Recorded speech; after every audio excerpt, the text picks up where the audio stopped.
Bonjour à tous, je suis Solène Pucet donc de l'Office français de la biodiversité pour vous guider tout au long de ce troisième webinaire. Donc, comme je disais, c'est le troisième d'un cycle de 4 webinaires, un cycle qui a été co-construit avec 4 structures, les 4 structures que vous voyez à l'écran, donc l'Agence régionale de la biodiversité et de l'environnement, le CEREMA, l'Office français de la biodiversité, l'Agence de l'eau, l'ADEME et la région Sud, dans le cadre de son projet européen Nature for City Life. Donc, si on s'est tous réunis, c'est vraiment parce que le message nous paraissait vraiment important. Alors, je passe les diapos. Normalement, c'est censé marcher. Voilà. Alors, le premier webinaire, il présentait les très nombreux bénéfices des projets de renaturation des cours d'école, donc en termes d'adaptation au changement climatique, de qualité de vie et de biodiversité. Et c'était censé nous donner l'envie d'agir avec des paroles d'élus. Le deuxième webinaire, il portait davantage sur la méthode de concertation avec les élèves, les enseignants, le personnel de l'école, les parents d'élèves et la collectivité aussi. Et donc, on a appris que la concertation était une étape clé qui permet de passer d'un aménagement un peu classique à un vrai projet pédagogique, un projet durable. C'est-à-dire que voilà, le projet va durer 2 ans, mais il y a de la concertation à réaliser tout au long du projet, en amont des travaux, mais aussi après travaux, pour pouvoir adapter les aménagements. On a appris que ce sont des projets qui sont adaptés aux spécificités de chaque école, et surtout que cela nécessite de prendre en compte l'expertise d'usage, notamment donc celle des enfants, autant que l'expertise technique. Et c'est justement autour de cette expertise technique qu'a été construit notre troisième webinaire, qui se concentrera donc sur les méthodes de désimperméabilisation des sols, la désimperméabilisation qui permet de mieux gérer l'eau pluviale et d'en faire une ressource pour les végétaux. Donc, c'est grâce à cette entrée des impairs que l'Agence de l'eau avait lancé le dispositif financier Un coin de verdure pour la pluie. Et c'est ce dispositif qui a permis de déclencher la multiplication des cours d'école renaturés. Suite à ça, s'en est suivi donc de nombreux retours d'expérience sur les différentes études et sur l'ingénierie de projets à mettre en œuvre.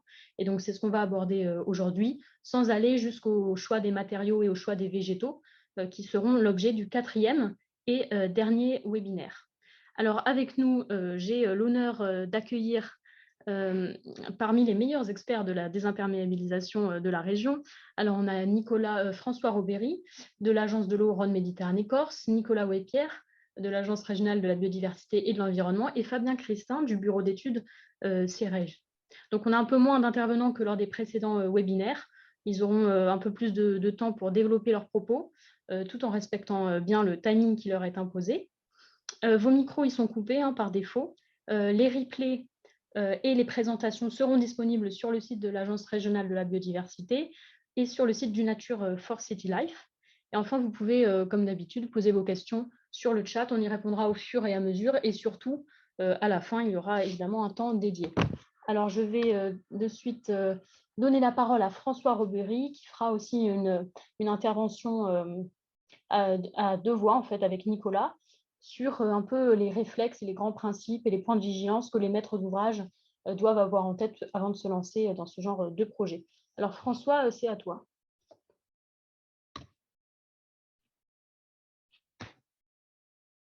Ah, François, tu as ton micro coupé. Excusez-moi. Oui, merci Solène et bonjour à tout le monde. Donc, je réinterviens aujourd'hui, pas pour vous préciser le cadre d'intervention, j'avais eu l'occasion de vous le présenter au cours du premier webinaire, mais pour parler un peu plus technique, entrer dans les aménagements. Alors, une petite diapo quand même pour recontextualiser l'intervention de l'Agence de l'eau.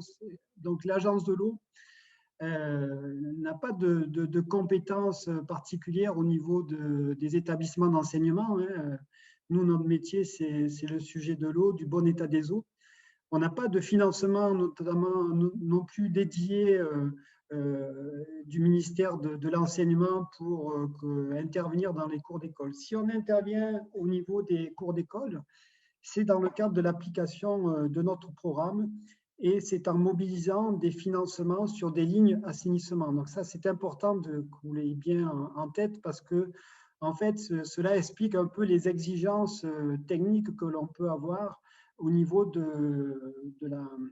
du projet et de la constitution du dossier de demande de subvention. Donc, notre objectif, Solène l'a indiqué, hein, c'est de désimperméabiliser les cours par la déconnexion, donc c'est un terme important, déconnexion des eaux pluviales, des réseaux d'assainissement, en s'appuyant sur des méthodes qui font appel notamment à la végétalisation. On a un objectif également que j'avais indiqué au premier webinaire, qui est celui de pouvoir communiquer aussi, parce que les écoles sont une courroie de transmission intéressante pour communiquer sur cette nouvelle gestion de l'eau. Voilà, donc on est bien sur des lignes assainissement, et les dossiers que vous devez déposer, les études que vous devez réaliser doivent nous permettre de démontrer, le bénéfice du projet en termes de surface déconnectée des réseaux. Ça, c'est important. Quel volume d'eau pluviale vous allez pouvoir déconnecter des réseaux, pour quel événement, pour quelle pluie. Donc, il y a un dimensionnement à faire en fonction de la pluie que l'on veut prendre en compte dans le projet pour que cette pluie soit infiltrée. Et puis, bien sûr, il faut que l'on ait des détails techniques sur ces aménagements. Donc, on est bien conscient que ce sont des exigences qui sont très techniques, et que le projet, en fait, il n'y a pas que le technique qui va conditionner la bonne réalisation, l'efficacité du projet. Il y a tout le volet concertation que vous avez vu au deuxième webinaire. Mais pour nous, il faut vraiment qu'on ait ces éléments pour qu'on puisse justifier à notre conseil d'administration que les dossiers que vous déposez peuvent bénéficier des aides de l'Agence de l'eau. Voilà, diapo suivante, s'il te plaît, Solène. Donc, on a alors vous le savez, on a des critères d'éligibilité. Si ces critères ne sont pas satisfaits, le dossier ne peut pas bénéficier des aides de l'Agence de l'eau. Le premier critère, c'est celui de la déconnexion des eaux de pluie. Donc, le projet, il doit permettre de déconnecter des eaux de pluie des réseaux pluvio-unitaires. Ça veut dire, autrement dit, une cour d'école dans laquelle, pour laquelle les eaux de pluie vont déjà s'infiltrer quelque part dans l'école ou en dehors de l'école, même si on veut requalifier la cour, c'est pas ce dossier-là, pour nous, il ne peut pas être pris en compte.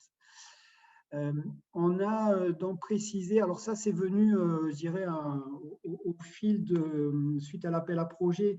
Donc on a des exigences en termes de solutions techniques qui vont être mises en œuvre. Ça veut dire que, parce que certains dossiers qui nous ont été déposés s'appuyaient uniquement sur des revêtements drainants et faisaient très peu appel à de la végétalisation. Donc aujourd'hui, on a précisé cela, et donc les solutions techniques qui sont proposées, qui vont être mises en œuvre, doivent être équilibré, faire appel à de la végétalisation, à des solutions qui sont fondées sur la nature, et puis d'autres solutions qui sont plus minérales avec des revêtements. Donc ça, c'est quelque chose qui est venu se greffer suite à l'appel à projet. Un volet communication, concertation, il est indispensable. Donc ce volet-là, il se manifeste de façon différente suivant les projets. Il peut se manifester se traduire par des panneaux qui vont expliquer dans la cour d'école comment on gère dans le projet les eaux de pluie, au niveau d'expliquer. Et ça, voilà, ça fait partie du volet concertation, communication du deuxième webinaire. Et puis, il y a le sujet de la pluie que l'on va traiter dans cette cour, parce que dans la cour d'école et dans les aménagements qui seront faits, on ne va pas pouvoir prendre en charge toutes les pluies. Et donc, voilà, ce qu'on demande, c'est qu'à minima, on déconnecte des réseaux des pluies faibles à moyenne, ce qui représente, c'est soit de la pluie mensuelle à la pluie annuelle. Et toutes ces informations, tous ces critères, ils doivent bien se retrouver dans le dossier de demande de subvention qui est déposé. Alors, il y a d'autres critères qui sont un peu plus techniques, mais qui sont relatifs au prix de l'eau. Ça, c'est des critères qui accompagnent le 11e programme. Donc, on vous demande le prix de l'eau, on vous demande que des indicateurs soient renseignés. Alors ça, c'est pas, en général, ce n'est pas de la compétence des écoles ou des communes, c'est plutôt de la compétence des EPCI qui ont en charge la gestion de l'eau et de l'assainissement au sein de la collectivité.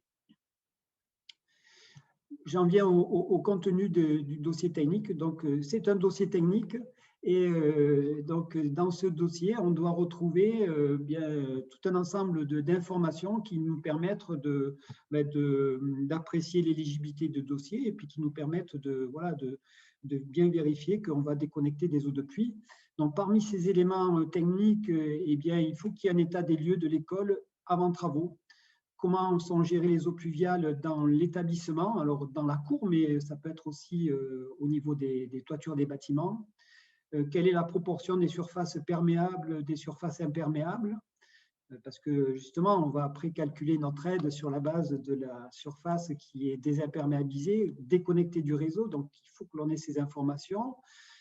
Des relevés topographiques sont nécessaires parce que dans ces projets, on travaille beaucoup sur de la pente. On fait jouer la pente pour amener des eaux de pluie qui ruissellent sur des surfaces qui restent imperméables vers des ouvrages d'infiltration. Donc, on a besoin de connaître la topographie, les usages de la cour, il faut qu'il y ait des plans, etc. Donc, un état des lieux assez complet de la cour de l'école.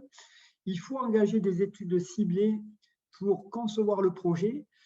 Quand je parle d'études ciblées, il faut connaître, puisqu'on veut infiltrer, on veut déconnecter des eaux de pluie des réseaux pour les infiltrer. Donc, il faut connaître la capacité du sol à infiltrer ces eaux de pluie. Est-ce qu'on a un sol qui est bien perméable et qui a un bon potentiel ou est-ce que c'est le contraire? Donc ça, Fabien Christin et puis Nicolas reviendront sur ce sujet de la capacité d'infiltration des sols. Il faut réaliser des études hydrauliques. Alors, ce n'est pas des choses qui sont très compliquées, hein, ces études, mais il faut des études hydrauliques pour bien dimensionner les ouvrages. Voilà, on a une pluie de 26 mm, on fait des études pour voir si cette pluie-là, cette hauteur d'eau, ce volume d'eau qui va tomber dans la cour d'école, dans l'établissement, va pouvoir s'infiltrer dans quelle durée au niveau des aménagements qui sont faits. Et puis, une fois qu'on a fait cet état des lieux, qu'on a fait des études ciblées, on lance les études de conception pour proposer le projet. Hein. Donc, ces études de conception doivent préciser le fonctionnement hydraulique de l'aménagement, quels sont les chemins de l'eau, on doit avoir des plans détaillés, des coupes, des ouvrages, les nous, des tableaux récapitulatifs des surfaces qui vont être traitées, quelle plantation. Et ça se traduit aussi dans un devis, devis de ces travaux. Il faut qu'il y ait un devis détaillé pour que nous, on puisse regarder dans ce devis ce qui peut être pris en compte de ce qui ne l'est pas. Et dans le dossier technique, le volet pédagogique, je vous en ai parlé. Donc, il faut qu'il y ait une petite note qui explique la démarche au sein de l'école pour accompagner ces travaux-là. Voilà à peu près le contenu technique du dossier tel qu'on souhaite l'avoir pour après pouvoir l'instruire. Ça paraît compliqué, on verra après, vous aurez un peu le détail de tout ça, hein, mais ça peut être, c'est compliqué, c'est pas compliqué, on demande pas mal d'informations, mais voilà, il faut qu'on les ait. Ça peut je dirais, dans la plupart des cas, les collectivités, je reviendrai sur l'organisation, avec différentes organisations, arrivent à satisfaire à l'ensemble de ces exigences-là. Voilà un peu sur le cadre général. Je vais laisser Nicolas continuer et puis Fabien qui rentreront beaucoup plus dans le détail technique des projets. Merci pour votre écoute. Merci François. Nicolas, c'est à toi. Merci Solène. Bonjour à toutes, bonjour à tous. Alors, en complément là, au propos de François, ce que je voulais voir avec vous, c'est l'idée de voir l'eau pluviale comme une ressource. Et à partir de ce moment-là, ça change la philosophie et la physionomie de l'aménagement. On se rend compte que la solution la plus adaptée, c'est d'utiliser la pleine terre. Et pour cela, du coup, c'est d'essayer de concevoir une pleine terre en creux. Qu'est-ce qu'on veut dire par en creux? C'est un décaissement de quelques centimètres à quelques dizaines de centimètres. Là, au final, sur la photo que vous voyez sur cette diapo, au milieu de la cour, il y a eu un décaissement léger, mais qui suffit déjà à pouvoir gérer des eaux pluviales. Donc, on gère les eaux sur le sol, en creux, et le fait d'avoir ces deux possibilités, du sol et de l'eau pluviale, et ben, du coup, on peut végétaliser plus fortement les espaces, donc plus fortement votre cours d'école. Donc là, en rentrant un petit peu dans le détail sur cette approche, déjà, ça veut dire augmenter la surface d'espace vert de votre cours d'école. Et ça, en répondant aux usages. Donc, il y a tout le volet concertation dont vous a parlé François. Au cours de ces concertations, de ces étapes, il y a du dialogue qui doit se faire entre la concertation et l'aménagement. Et si on vous dit, ah, oui, on veut garder un terrain de basket, là, oui, vous allez garder une surface minérale qui va permettre du coup le rebond du ballon. D'un autre côté, si c'est un potager qui est plutôt mis en avant, et ben là, du coup, la pleine terre, justement, peut répondre à ça. Si les élèves font ressortir d'avoir des coins calmes, là, pareil, le coin calme, c'est tout à fait adapté de gérer avec de la pleine terre. Ou si vous êtes sur une zone qui sera beaucoup piétinée, ça, on rentre un tout petit peu dans le détail, mais on peut réaliser un mélange terre-pierre qui, justement, favorise l'infiltration dans le temps et évite, du coup, le tassement du sol. Ensuite, l'autre élément, c'est de connaître le patrimoine végétal que vous avez sur votre cours, de l'identifier, d'identifier les essences, leur état, la longévité à attendre, que ce soit des arbustes ou des arbres. Et en fonction de leur état, l'idée, c'est de garder le maximum donc, de végétaux que vous avez déjà dans votre cours d'école et vraiment de les intégrer dans votre projet, dans l'esquisse de votre projet. Et ensuite, l'autre point, c'est si dans votre cours d'école actuel, vous avez un délaissé, un coin qui était justement avec un sol disponible et peu utilisé, ce sol a très certainement des bonnes propriétés pour infiltrer, pour végétaliser. Et ça, il faut le sanctuariser. Et qu'est-ce qu'on entend par sanctuariser? Ça veut dire protéger cette zone même durant la phase donc, de travaux. Parce que si vous avez même des petits engins qui vont passer plusieurs fois par jour dans cette zone, au final, les propriétés de ce sol vont être transformées, vous allez tasser ce sol et on va perdre tout l'intérêt qu'on attend de lui, quoi. Donc ça, c'est l'approche essentielle. Réfléchir le plan masse, réfléchir l'esquisse avec un maximum de pleine terre. Et ensuite, on peut rajouter aussi d'autres solutions, telles que les toitures, stockantes, végétalisées, combinées, on peut faire les deux, stockantes et végétalisées. Les structures réservoirs, ce qu'on entend par structure réservoir, c'est de la grave. Donc la grave, c'est ce que vous voyez sur les voies ferrées. Donc ça, on le voit, il y a beaucoup de vide. Ce vide, du coup, est disponible pour que l'eau s'accumule à l'intérieur. Et avec ce genre de zone, ça vous permet de, si vous avez un sol qui est peu perméable et qui va mettre un certain temps à filtrer les eaux, et bien dans cette structure réservoir, elle va servir de tampon pour laisser le temps au sol ensuite d'infiltrer. Et cette structure tampon, vous pouvez par-dessus y mettre donc une surface minérale. Et c'est même lorsque vous, là c'est le troisième point, là, lorsque vous retenez des revêtements poreux, que ce soit un béton poreux, que ce soit un enrobé poreux, il faut systématiser le fait de réfléchir à la mise en place d'une structure réservoir en dessous, parce que les perméabilités de ces types de revêtements, mais sûrement dans le webinaire 4, vous aurez des compléments bien plus poussés que ça, on a des très fortes perméabilités, et ce qui veut dire que ce sera nécessairement votre sol qui sera le paramètre limitant, et la structure réservoir sert justement à tamponner pour laisser le temps ensuite au sol d'infiltrer les eaux. Donc on le voit, là, ce qu'on essaye, c'est de favoriser les bénéfices du sol. Le sol, c'est le meilleur atout qu'on peut avoir pour traiter, gérer les eaux pluviales. Un sol vivant, ce qu'on entend par sol vivant, c'est un sol qui contient des racines, des bactéries, des champignons, tout un écosystème. Et ce sol vivant est un sol qui est poreux. Cette porosité, c'est du vide. Donc déjà, à l'intérieur, on pourra stocker une partie de la pluie. Et en plus, ce type de sol permet de traiter les éléments polluants présents dans les eaux pluviales. Même si sur une cour d'école, on aura certainement très peu de pollution, mis à part certains éléments qui vont venir de l'atmosphère, et aussi du lessivage, notamment des toitures. Et ces quelques éléments, même s'ils seront peu concentrés, le sol pourra fixer notamment les métaux lourds, pourra dégrader certains hydrocarbures. Donc voilà, utilisant ce potentiel du sol. Donc du coup, il faut connaître le sol pour pouvoir jouer à travailler avec lui. Et l'un des éléments à connaître, c'est donc la perméabilité de ce sol et à la profondeur de la réalisation. Ça, qu'est-ce que ça veut dire? Si vous avez une noue qui est simplement de 40 cm, votre test de perméabilité, vous pouvez le faire à une 10, 15, 20, 30 centimètres en dessous de ce seuil de 40, mais ça ne sert à rien d'aller faire un cahier des charges avec une perméabilité qui sera mesurée jusqu'à 2 mètres de profondeur. Ouais, c'était juste, l'important, c'est de maîtriser les caractéristiques du sol.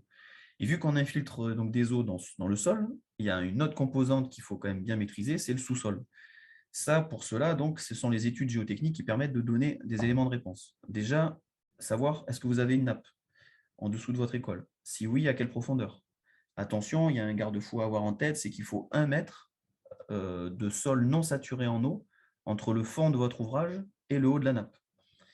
La connaissance aussi du sous-sol, ça vous permet d'identifier certaines particularités, telles que le gypse. De manière systématique, lorsqu'on a du gypse, on interdit l'infiltration. Pour autant, si votre zone de gypse est à 15 mètres de profondeur avec des couches au-dessus relativement peu perméables, on peut se questionner quand même de infiltrer un volume et un volume assez faible. En tout cas, la dissolution n'est pas assurée, n'est pas un risque à coup sûr. Voilà. Donc, et ce sont encore une fois les études géotechniques qui permettent de répondre à ça. Et le dernier point, c'est de connaître la localisation de vos réseaux qui passent sous donc, votre cours d'école, de quel type, à quelle profondeur ils sont, et ensuite d'adapter l'aménagement en fonction de ça. Là, je voulais profiter du coup de ce point sur les tests de perméabilité pour voir ensemble qu'il faut les relativiser, ces tests. Si vous faites donc appel à un bureau d'études qui va vous calculer les perméabilités, vous allez avoir des résultats, donc c'est la colonne du milieu, là, on obtient des résultats souvent exprimés en mètres par seconde, ça donne des 10, moins 5, 10, moins 6. Ça, bon, au départ, ce n'est pas nécessairement très parlant. Quand on le ramène en millimètres heure, déjà, ça donne un ordre de grandeur qui est un peu plus compréhensible. Et là, vous voyez, par exemple, là, j'ai fait un petit zoom sur donc une perméabilité qui est faible, 10,7. Et bien, pourtant, même avec une perméabilité à 10,7, vous voyez que sur 4 jours, on peut gérer 35 millimètres de pluie. Donc 35 millimètres, c'est 35 litres par mètre carré d'eau pluviale qui peuvent être infiltrés. Et là, on est sur du 10,7. Vous allez peut-être avoir des résultats à 10,6, et même avec du 10,6, vous aurez une conclusion qui vous dira vous avez un sol qui est peu favorable à l'infiltration. Mais en réalité, donc, c'est 10 fois plus. Donc, vous serez à 350 mm de possibilité d'infiltration. Enfin voilà, c'est pour vous montrer qu'à chaque fois, on peut augmenter ces chiffres. Donc, on peut infiltrer. L'autre point, là, pourquoi en 4 jours? C'est parce qu'on a souvent l'idée reçue que ce type de technique, ça va favoriser le développement des moustiques. Par rapport aux espèces de moustiques qu'on a en France, le cycle le plus court, le cycle aquatique le plus court est de 5 jours. Donc, du moment où on infiltre en moins de 5 jours, on est bon. Il y aura l'une des 4 étapes de ce cycle qui ne sera pas possible. Et du coup, on n'aura pas de prolifération de moustiques. Là, se dire l'eau va rester pendant 4 jours, ça pose la question de la fréquentation, de l'usage de la zone. Si vous faites un espace en creux en plein milieu de votre cours, bon, ben là, vous allez plutôt essayer de cibler, de réfléchir à l'infiltration pour qu'elle aille assez vite, peut-être même en moins de 12 heures, pour que cette zone soit de nouveau disponible pour les élèves et qu'ils puissent jouer. Par contre, si le pourtour de votre cours d'école, vous l'aménagez avec une noue plantée avec des arbres et des arbustes, par exemple, là, cette noue, elle, si elle s'infiltre en 4 jours, bah, il n'y a pas de souci en soi, quoi. Vous avez cette possibilité-là. Et donc, c'est ça aussi la question à se poser, c'est quel sera l'usage de la zone que je suis en train de concevoir et pendant combien de temps il reste acceptable d'avoir de l'eau avec cette limite de 5 jours. Et le dernier petit point sur cette diapo, c'est l'histoire de l'évapotranspiration. C'est une donnée qui est quasiment jamais utilisée dans le dimensionnement et certains outils sont en train de le développer, certains programmes travaillent sur ça. Et c'est une composante qui est importante à prendre en considération. Pour enfoncer un petit peu le clou sur cette question de la perméabilité des tests, il faut savoir que les tests qu'on réalise, ils sont réalisés, donc on sature, on fait un trou globalement, si c'est un test de Porcher, on fait un trou, on met de l'eau, on sature ce trou avec de l'eau, et à partir de là, on commence à mesurer la perméabilité. Donc et pendant qu'on fait le carottage, on tasse très régulièrement le sol. Ce qui veut dire que on est, là vous voyez les zones entourées, ça veut dire qu'on est dans ces conditions-là. On est sur un sol compacté, saturé, alors que ce soit sur un sol à base plutôt de sable ou que ce soit sur un sol argileux, vous voyez que si on n'est ni compacté ni saturé, et ben, du coup, on a vraiment des perméabilités qui sont bien meilleures. Et donc voilà, encore une fois, c'était juste un élément supplémentaire pour dire relativisons les résultats qu'on peut avoir. On peut infiltrer à peu près partout. Donc là, on a vu un peu les particularités du sol. Maintenant, de quelle pluie on parle? Quelle pluie on peut infiltrer à la parcelle? Donc la pluie la plus facilement gérée à la parcelle, c'est la pluie courante.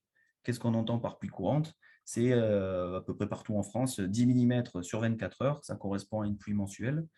Ça paraît peu, mais ce qu'il faut savoir, et là, les deux lignes suivantes, c'est des données qui viennent donc d'une étude de l'Agence de l'eau qui portait sur les années 2017, 2018, 2019. Et donc, 70 à 80% des pluies enregistrées, même dans notre région, sont des pluies qu'on peut appeler pluies courantes.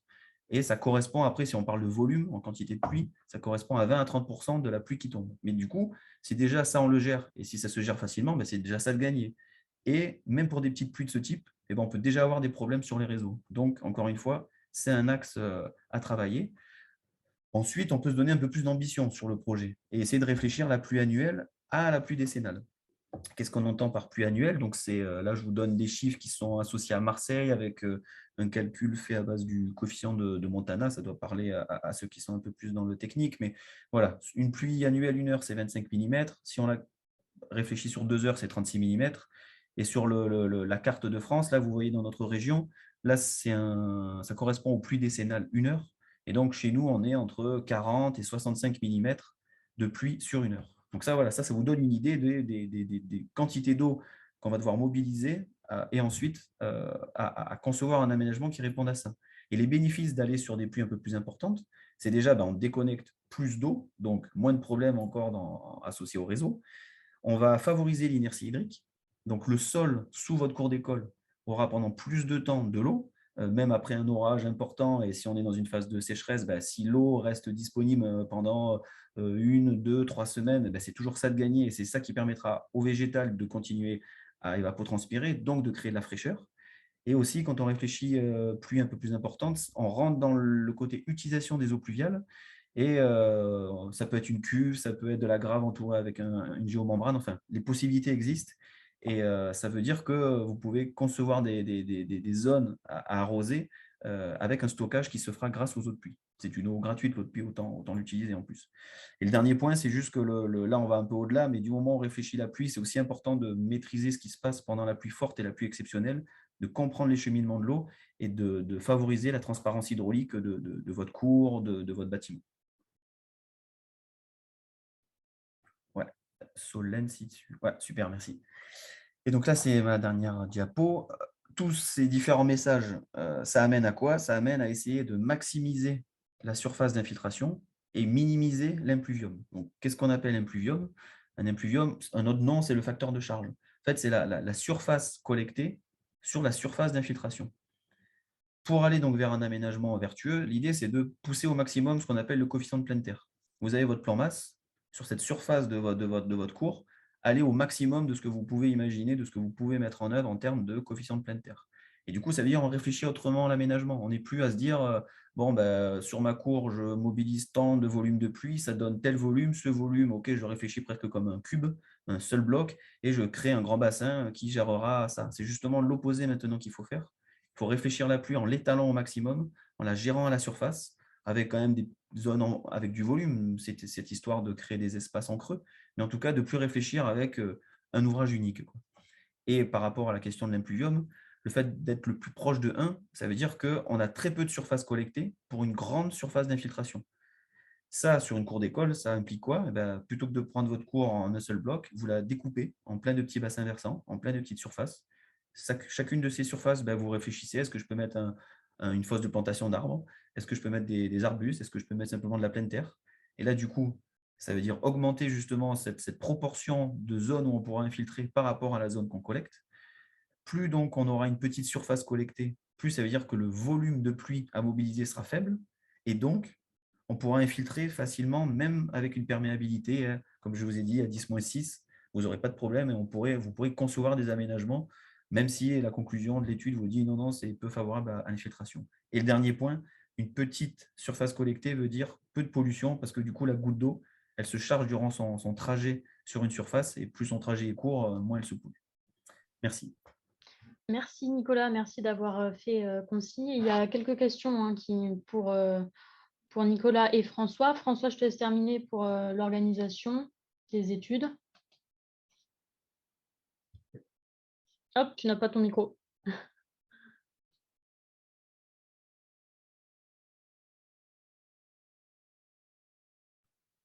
Voilà.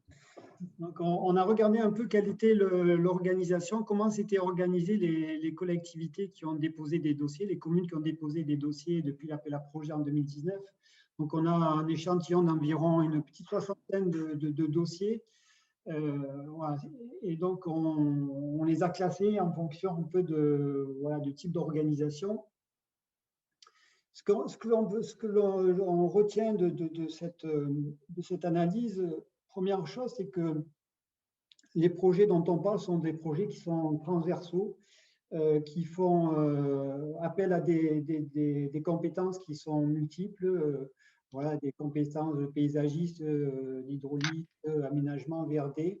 Et donc, il y a différentes façons de s'organiser pour conduire dans les meilleures conditions un projet. Ce qui ressort aussi de cette analyse, c'est qu'il est important la phase de concertation, et même si nous on est très technique, mais cette phase de concertation est très importante. Et donc voilà, vous avez ce graphique voilà, qui identifie. Alors on a voilà, on a de la régie, on a des dossiers qui ont été faits en régie par les collectivités. On a des projets qui font appel à des groupements de bureaux d'études, un seul bureau d'études, des architectes, etc. Donc, vous voyez le groupement de bureaux d'études avec de l'assistance à maîtrise d'ouvrage, ça reflète ce qui a été fait, l'exemple du parc régional du Luberon, avec une association, CEREC, CEREMA, et puis donc l'AMO qui a été réalisé par le parc. On a quelques paysagistes qui ont produit, qui ont travaillé avec les collectivités pour faire les dossiers. Aussi, on a des cas aussi d'architectes. Alors, en général, ces dossiers-là, on fait appel à des projets qui sont plus globaux, qui vont porter sur les bâtiments et également sur la cour. Et c'est pour cette raison que les collectivités sont entourées, on fait appel à des architectes en général. Voilà. Donc, nous, bon, on n'a pas véritablement de schéma préférentiel à vous proposer ou à vous recommander, je dirais. Hein. La régie, il nous semble quand même qu'elle est plutôt réservée à des collectivités qui sont assez importantes et qui, en interne, peuvent mobiliser différents services pour travailler sur le projet. Une mission d'AMO, elle est toujours intéressante, notamment pour les petites communes. Ça leur permet bien voilà, que l'AMO rédige le cahier des charges. Il faut rédiger un cahier des charges et puis lancer la consultation. Et puis après, bon, il y a différentes autres organisations. On a des cas avec un seul bureau d'études qui ont très bien fait le travail, hein, parce que ce bureau d'études avait en interne différentes compétences. Voilà un peu ce qui ressort. Donc, à adapter en fonction aussi de contexte de chaque établissement. Merci François. Alors, avant d'aller plus loin, donc il faut aussi laisser temps de parole à Fabien, mais il y a quand même un débat là dans le chat sur la réutilisation de l'eau de pluie. Est-ce qu'elle est autorisée pour les enfants à l'intérieur de l'école ou est-ce qu'elle est autorisée seulement pour l'irrigation des espaces verts autour de l'école ou pas du tout? Quelle est la réglementation à ce sujet sur la réutilisation de l'eau de pluie? Alors ouais, j'ai un petit peu juste balayé, j'ai pas eu le temps de trop balayer mais il y avait même d'autres réponses. Alors oui, la référence, c'est l'arrêté donc du 21 août 2008 qui cadre les possibilités en termes d'usage donc des eaux de pluie. Et justement, au niveau de la réglementation, ce qu'ils appellent eau de pluie, c'est une eau qui est collectée à l'aval donc d'une toiture non accessible. C'est la seule catégorie pour le ministère, enfin, en tout cas au niveau réglementaire, qui est cadré, qui est autorisé. On peut, pour ces eaux, donc de récupérer des toitures, les utiliser en arrosage pour les toilettes et pour le nettoyage des surfaces, mais hors établissement donc sensible. Et c'est tout à fait exact que les écoles primaires et élémentaires font partie des établissements sensibles. Mais alors, du coup, j'ai pas complètement le détail, mais pour moi, ce qui est en tout cas écarté, c'est sur alimenter les toilettes et nettoyer les sols. Par contre, pour ce qui est de l'arrosage des espaces verts, ça reste possible pour ces établissements sensibles. Alors, c'est la lecture que j'en ai ou que j'ai en tout cas dans la tête. Et si une personne a... J'ai vu qu'il y avait à un moment une réponse. Fabien veut Nicolas? peut-être intervenir? Ouais, juste, je rappelle pour les personnes qui ont qui n'ont pas lu le chat. Bon, premièrement, effectivement, les usages sont relativement difficiles à mettre en œuvre. Et en tout cas, de mes souvenirs de réglementation, moi aussi, je ne suis pas un spécialiste de la réutilisation. Ce n'était pas possible d'arroser des espaces verts accessibles à des personnes sensibles avec de la réutilisation des eaux, puisque les eaux pluviales sont considérées malheureusement comme des eaux souillées. Et il faut avoir une deuxième chose bien en tête, c'est que l'aspect réutilisation des eaux, l'objectif, c'est d'avoir une réserve pleine. Or, si on veut déconnecter les eaux pluviales des réseaux finaux d'assainissement, il faut avoir une réserve vide. Donc, les deux objectifs, pour moi, sont potentiellement antinomiques. Donc, attention à cette approche-là. Je ne dis pas qu'il ne faut pas faire de réutilisation des eaux ou de stockage des eaux, mais à ce moment-là, il faut avoir peut-être deux compartiments bien séparés. Un pour la réutilisation des eaux, qui est tout à fait, je dirais, dans une bonne démarche, et un pour l'aspect déconnexion. Parce que, par exemple, si vous devez stocker 10 mètres cubes sur votre projet, mais que vous voulez l'avoir plein pour vous arroser, c'est tout à fait logique dans cette démarche-là, ben, il faut savoir que la prochaine pluie, elle va directement bypasser vers les réseaux. Et donc, vous n'aurez pas, je dirais, réussi votre deuxième objectif. Donc, voilà, c'est très vertueux de penser tout de suite à réutilisation des eaux quand on les stocke. Ce qu'il ne faut pas oublier, effectivement, c'est que l'objectif de cette déconnexion, c'est d'infiltrer l'eau dans les sols ou de les relâcher, je dirais, de manière différée pour éviter une saturation des réseaux. Et que si on dit infiltrer ou relâcher l'eau à un moment donné, ben, elle n'est plus disponible pour les arrosages. Voilà. Et en outre, dans notre région sud, il y a peut-être des gens qui assistent qui sont d'autres régions. Il faut savoir qu'on a du mal à faire plus de 20-30 mètres cubes de stockage sur nos projets. Et c'est quelque chose qui est consommé très, très vite. Ça correspond voilà, à 2 semaines d'utilisation. Voilà. Alors, ça permet d'économiser de l'eau potable. C'est très bien. Mais voilà, ça a un coût et ça ne rentre pas forcément dans l'objectif premier de déconnexion des eaux. D'accord. Ouais, alors, oui, voilà, c'était Ouais, juste, on pourrait peut-être le finir dernier le débat après, non? oui, oui, c'était Ouais. juste le complément, c'est qu'en tout cas, en termes de solutions, la combinaison, comme a dit Fabien, mais la combinaison des deux, c'est juste de réfléchir à un volume qui va se vider, un volume qui, lui, restera plein. Et ce n'est pas quelque chose de compliqué en termes d'aménagement, de réfléchir à une part qui pourra se vider pour gérer la nouvelle pluie, ce qu'a dit Fabien, et une part qui restera là de manière plus ou moins permanente ou qui sera en tout cas disponible pour être consommée. Donc, en tout cas, envisager les deux composantes sur un même ouvrage, c'est tout à fait possible. Très bien. Bon, bah, nous voilà rassurés. Fabien, à toi pour ton retour d'expérience. Merci. Attends, je passe. Voilà. Okay. Alors, juste pour info, tu as jusqu'à 55. Ça te va? 13h55? Je vais faire avec, il n'y a pas de souci. Okay. Voilà, donc avant tout un petit peu de vocabulaire. On a parlé de désimperméabilisation, de déconnexion. Voilà, moi, on parle beaucoup des imperméabilisations. Je trouve que c'est un terme qui est pas forcément, qui est impropre en tout cas à ce qu'on appelle la gestion intégrée des eaux pluviales. La désimperméabilisation, c'est comme disait Nicolas, c'est vraiment le retour à un terrain infiltrant, c'est-à-dire de la pleine terre. En premier lieu, quand on fait un aménagement, on doit aussi réfléchir à la non-imperméabilisation, c'est-à-dire sur mon projet, est-ce que j'ai des sols que je comptais imperméabiliser et que finalement je pourrais traiter d'une autre manière? C'est tout aussi important. Et la dernière, ce qui nous vient tout de suite en tête, c'est la déconnexion, c'est utiliser des aménagements pour mieux en fait gérer ces eaux pluviales. Voilà. Quand on fait de la gestion intégrée des eaux pluviales, le premier élément qu'on a besoin de garder en tête, c'est de ne pas renier qu'on fait un aménagement. Alors certes, on cherche à faire un aménagement qui soit en lien avec son territoire, respectueux de l'environnement et des milieux aquatiques, mais on est là pour faire quand même un aménagement. Donc, on est là pour l'intégrer dans son territoire. C'est une vision, c'est une approche qui est fortement multidisciplinaire au travers, bien sûr, d'hydraulique, mais surtout de paysage, surtout de conception et donc de maîtrise d'œuvre. Et c'est quelque chose qui demande énormément de concertation, à la fois avec les élus parce que c'est eux qui portent souvent ce type de projet au niveau de la sphère publique, mais également avec les services techniques qui vont assurer l'entretien, la mise en œuvre, et les usagers, parce que c'est eux qui ont l'utilisation finale de cet aménagement. Et c'est uniquement quand on a, je dirais, réuni cette vision technique et cette vision de concertation qu'on est en capacité de garantir la réussite du projet. Diapo suivante. Donc voilà les principales étapes qu'on pourrait lister dans la démarche pour réaliser un projet. C'est premièrement un état des lieux et un diagnostic qui porte à la fois sur les aspects paysagers, urbains, et les diagnostics des usages et des fonctionnalités.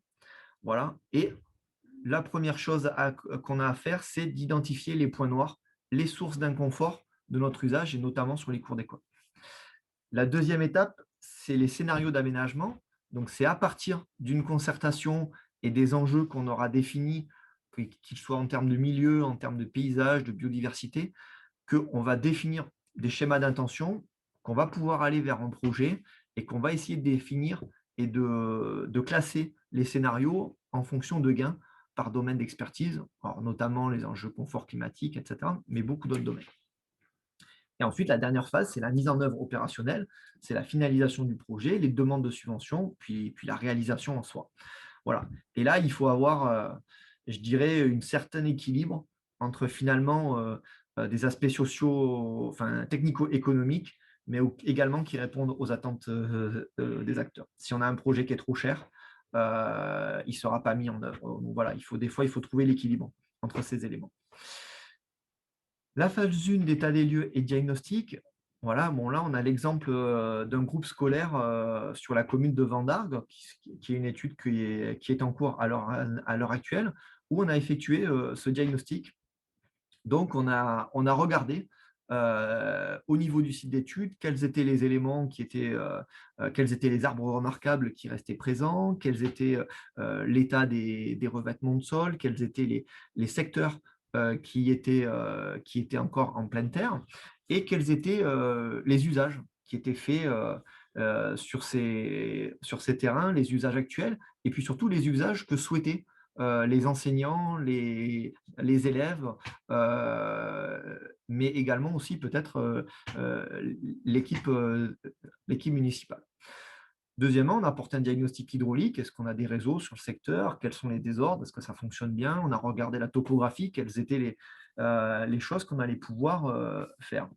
Voilà. Diapositive suivante. Et comme ce qu'a pu dire Nicolas, quand on est à cet horizon-là, on doit se poser la question de l'objectif qu'on veut traiter en termes de gestion des eaux pluviales sur des projets de ce type.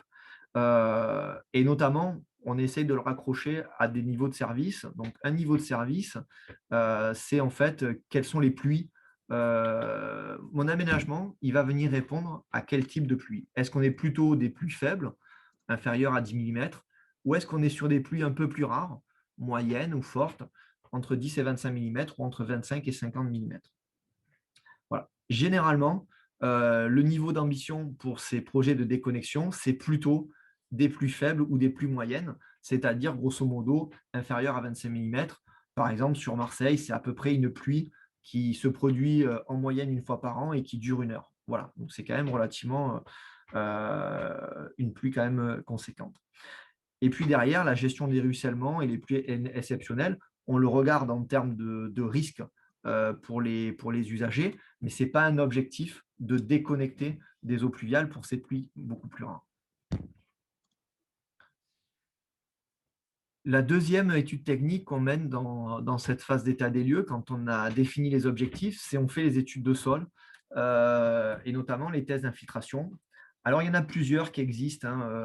Il y a des tests qui s'appellent Porcher, des tests au double anneau, des réalisations de fosses de grandes dimensions où on envoie beaucoup d'eau à l'intérieur, ça s'appelle un essai Mathieu. C'est des essais différents, ils ont tous leurs avantages et leurs inconvénients. L'élément qui a en tout cas à bien savoir, c'est qu'effectivement, il faut savoir interpréter ces tests, mais en tout cas, il faut toujours en faire des études de sol parce que ça permet de connaître à la fois l'épaisseur du sol qui est filtrant. Est-ce qu'on a un niveau de nappe? Si par exemple vous avez une nappe souterraine qui est à 1 mètre de profondeur, ce n'est pas particulièrement conseillé de faire beaucoup d'infiltration puisque vous risquez d'avoir une saturation de vos sols et de ne plus pouvoir infiltrer à terme durant les épisodes pluvieux. Et puis vous pourrez identifier est-ce qu'il y a des incompatibilités entre le sol et l'infiltration, est-ce qu'il y a des risques de mouvement de terrain, des cavités, des sensibilités à la dissolution comme des gypses, ou tout simplement un sol qui est vraiment très peu infiltrant.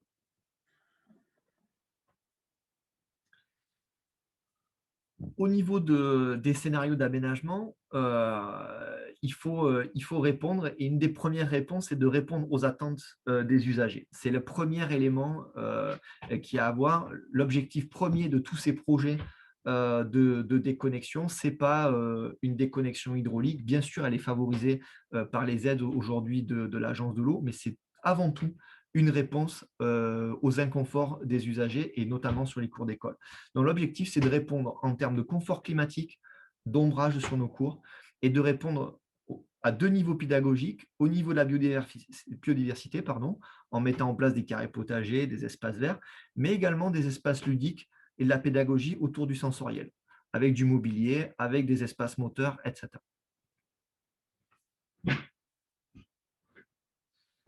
Bien sûr, quand on a répondu à ces enjeux-là, eh bien, on va essayer de mettre en place une gestion des eaux pluviales qui permette de satisfaire ces objectifs.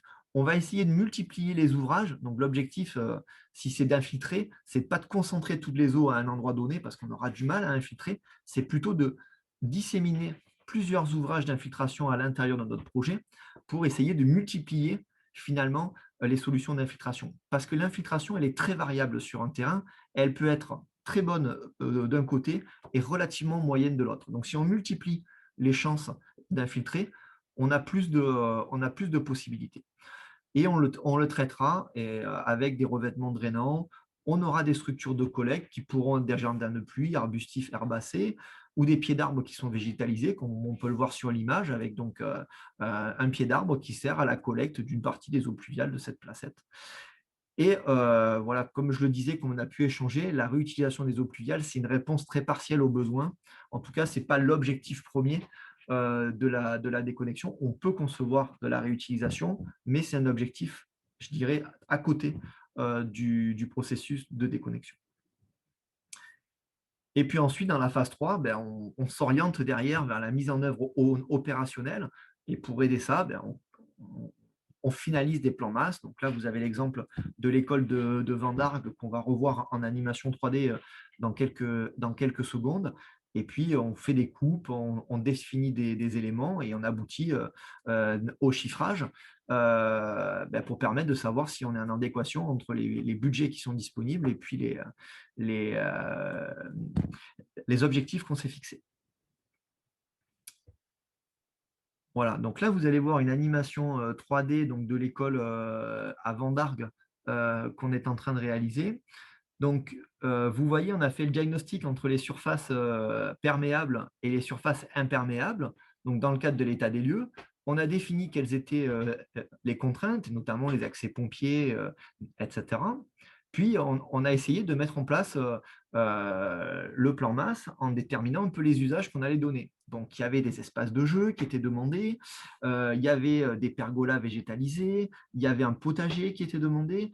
Et vous allez voir, on a essayé d'agrémenter un petit peu ces éléments-là avec des espaces sensoriels, des espaces de cachette. Donc là, vous voyez, on rentre, on voit bien travailler le tour d'arbre avec des bancs qui vont permettre de désimperméabiliser ce tour d'arbre, de lui donner aussi une capacité de devenir de plus grande envergure, parce qu'ils n'aiment pas trop quand on a le bitume qui arrive juste contre l'écorce. Ils ont du mal à se développer. Et donc, on a essayé de désimperméabiliser un maximum la cour. Donc là, le choix de la commune, ça a été de mettre des copeaux de bois sur tout l'espace jeux d'enfants, etc. Voilà, quiconque a eu des enfants sait que les cours, à l'heure actuelle, elles sont très abrasives et ce n'est pas très bien pour les genoux et pour les coudes de nos petits bambins. Voilà, donc un projet qu'on a essayé de travailler. Donc voilà, je vous laisserai regarder la vidéo complète dans le PowerPoint qui vous sera diffusé. Voilà, elle fait 3-4 minutes et on a traité 3 écoles sur cette collectivité de la même manière. Donc, si je devais synthétiser un petit peu le retour d'expérience d'à peu près de la grosse cinquantaine d'écoles qu'on a pu traiter durant les 18 derniers mois, c'est qu'il faut avoir une vision fortement multidisciplinaire. Voilà, François vous le disait, il y a des écoles qui ont été traitées avec un seul bureau d'études, etc. Aujourd'hui, il faut avoir une vision globale, à la fois urbaine, paysagère, pédagogique, hydraulique. Il faut savoir que la gestion des eaux pluviales, ce n'est pas le moteur de ce type d'aménagement. Effectivement, c'est un facilitateur, et notamment au travers des subventions qui sont aujourd'hui mises par l'agence. Mais avoir qu'une seule essence dans le moteur, ça ne suffit pas pour lever tous les freins qui vont se poser. Alors, des freins d'usage, c'est-à-dire que quand on arrive et qu'on dit que sur les cours d'école, on met des copeaux de bois, ben, il y a des personnes qui nous disent mais les copeaux de bois, ils vont se retrouver dans la cour, ils vont se retrouver dans les classes, comment on fait? Donc voilà, il faut faire sauter ces barrières. Et en termes financiers, ça peut être un frein aussi de réaménager ces cours d'école qui sont parfois vieillissantes, mais qui sont nombreuses dans nos communes. C'est un aspect novateur, mais c'est un aspect quand même qui est plutôt positif. C'est-à-dire que les eaux pluviales, on ne les voit plus comme un déchet, mais vraiment comme une ressource. Donc, c'est aussi un axe pédagogique fort à transmettre à nos jeunes générations au travers de ces projets de cours d'école. Et après, il y a tous les autres aspects positifs à cette démarche, qui sont bien sûr les premiers aspects sur lesquels on a demandé de travailler sur la végétalisation des cours d'école, c'est de réduire les inconforts thermiques dans les bâtiments, de réduire les îlots de chaleur au niveau des cours et bien sûr de favoriser la biodiversité et la pédagogie. Voilà, je crois que j'étais arrivé au bout de ma présentation. Ouais, 55. Très bien, c'était super clair. Merci à tous les intervenants. En plus, tu me donnes l'occasion de rebondir donc, sur ta synthèse, puisque tous ces co-bénéfices, c'est vraiment au cœur de la définition des solutions d'adaptation fondées sur la nature. Donc, les solutions fondées sur la nature, donc ce sont, comme l'indique la définition, les actions de préservation, gestion durable et restauration des fonctionnalités des écosystèmes, avec vraiment ce bénéfice pour l'adaptation au changement climatique, pour la biodiversité et pour le bien-être humain. Voilà, donc c'est une notion qui se retrouve, les cours d'école répondent parfaitement à cette définition, comme on l'a vu, mais il y a aussi toutes les formes de naturalité en ville peuvent être des solutions d'adaptation fondées sur la nature. C'est la nature au sol, mais aussi la végétalisation des toitures, la végétalisation des bâtiments, la restauration des cours d'eau urbains. Et puis, on peut même sortir un petit peu de la ville pour aller dans des milieux plus agricoles, plus forestiers ou sur le littoral. C'est donc de l'agroécologie, la gestion forestière multifonctionnelle, la gestion du trait de côte, la restauration des zones humides. L'idée, c'est vraiment de redonner de la place à la nature et de privilégier une gestion très peu interventionniste des espaces verts, de préserver les espaces naturels et agricoles de l'urbanisation, en particulier sur les zones à risque. Là, je vous ai mis des exemples de projets en Provence-Alpes-Côte d'Azur. Voilà, c'était pour prendre un petit peu de hauteur, ou en tout cas de sortir des bancs de l'école. Voilà, et c'est un terme donc assez chapeau qui va harmoniser et qui harmonise les savoir-faire existants sous une même bannière co-bénéfice avec une approche systémique pour essayer d'accélérer ce changement de paradigme. Voilà, j'ai terminé. Des ressources pour ce troisième webinaire. On a des ressources, donc on en a sélectionné. Vous pouvez vous fier à cette sélection, je pense. 2 guides assez techniques donc pour les études de perméabilité, celui d'Adopta et celui du CEREMA, et des guides un peu généraux sur l'intégration des fonctions hydrauliques dans les aménagements. Ça sert pour les cours d'école, mais aussi pour la désimperméabilisation en ville. Voilà, et pour conclure... Solène, je ne Oui, suis pas sûre qu'on ait répondu à toutes les questions qui étaient posées. oui, on va le prendre. Ah oui, je voulais juste dire que la suite des événements, c'était le prochain webinaire le 7 juillet. Mais tu as raison, j'allais poser les questions. Parce que je vois qu'il y a eu des questions. Alors, je ne pense pas qu'elles aient été répondues à l'oral, Marie-Caroline, sur les espaces plantés, végétalisés dans les cours d'école. Je vois que tu y as répondu à l'écrit, Marie-Caroline, Oui, mais je ne suis pas sûre qu'on en ait parlé à l'oral. Si tu veux peut-être faire ta réponse à l'oral. Oui, il y a eu pas mal de questions, notamment qui étaient un peu annexes au sujet, mais plutôt sur les questions des végétaux, piétinement, comment on fait pour protéger finalement les zones qui sont plantées et enherbées. Voilà, donc des réponses. On est plutôt sur des systèmes de protection, quoi dire, de barrières ou finalement de zones de repos le temps que les végétaux prennent. Une personne proposait de planter des plantes sauvages type ortie. Alors, c'est vrai que du coup, si l'idée est bonne sur le papier, globalement, je ne suis pas sûre que les équipes enseignantes soient très favorables.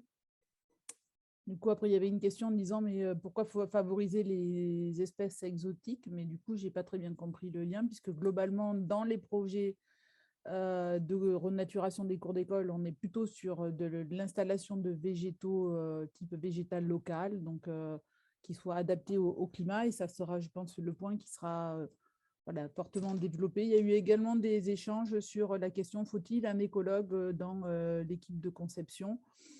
Voilà, j'ai également voté en touche sur le 4e webinaire. Et après, voilà, dans les autres questions qui étaient peut-être un peu moins en lien, il y a la question finalement aussi des mobilités, notamment avec l'utilisation des copeaux, qui est souvent aussi proposée parce que c'est vrai qu'il est très absorbant. Voilà, est-ce que ça ne réduit pas aussi certaines utilisations de la cour par des enfants qui sont, je dirais, en situation de handicap? Mais c'est vrai que c'est un sujet qu'on avait déjà abordé lors du 2e webinaire en disant qu'on pouvait aussi avoir des cheminements entre guillemets, différenciés permettant l'accès de la cour et son usage à tous les publics. Et il me semble… Après, il y avait une question sur qu'est-ce qu'une toiture stockante, mais on a répondu dans le fil de discussion. Je pense qu'en fait… alors, il y avait une question, est-ce que l'entretien des copeaux de bois dans les cours d'école, il n'y a pas de risque d'apparition des champignons?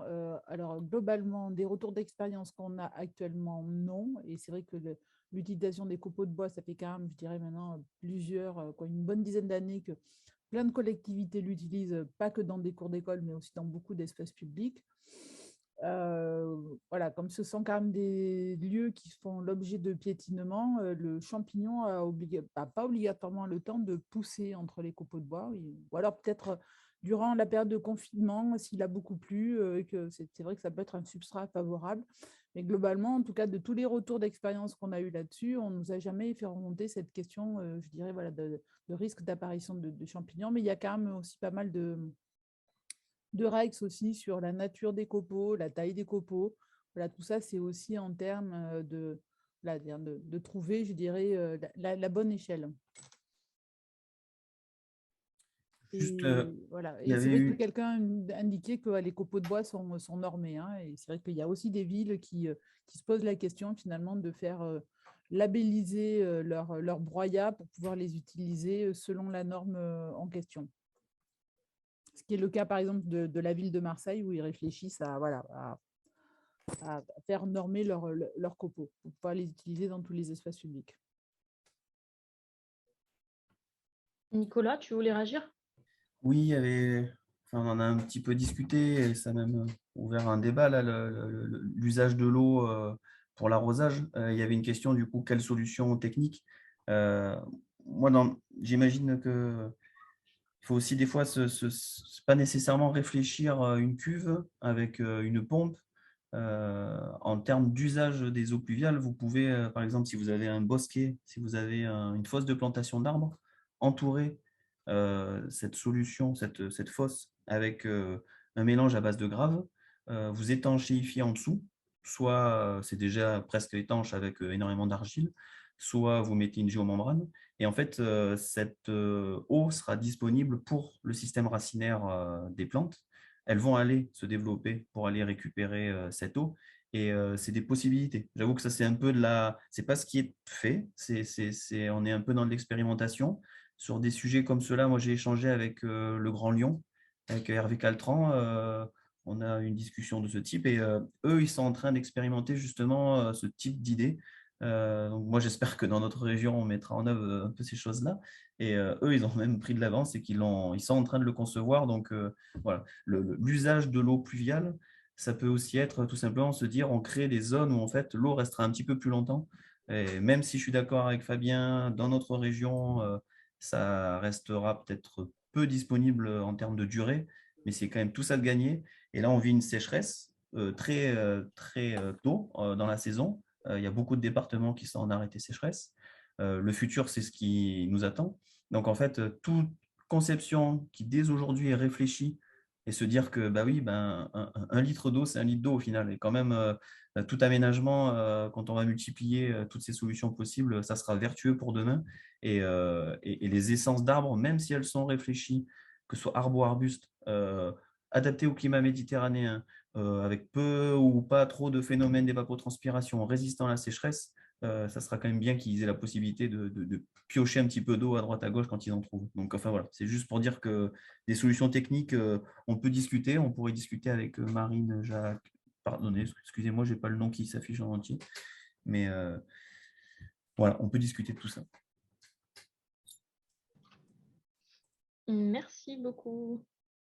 Est-ce que Agnès, est-ce qu'il y aura d'autres questions ou Marie-Caroline? Alors, je crois qu'on a tout traité, il me semble en tout cas. Je regarde encore dans le module de discussion. Bon, de toute façon, vous avez bien compris que les présentations seront en replay. Les intervenants sont très accessibles par mail, je pense. Donc, si ça vous va, nous pouvons conclure. Oui, c'est bon, personne ne s'oppose. Et vous donnez rendez-vous du coup le 7 juillet. Voilà, 7 juillet à 13 h pour le choix des matériaux et végétaux. Apparemment, il est assez attendu ce webinaire, vu les questions. Voilà, merci beaucoup. Merci beaucoup de Merci votre à tous. présence. Merci. Au revoir. Bon Au revoir. après-midi. Nombreuses. Merci à tous, au revoir. Au revoir.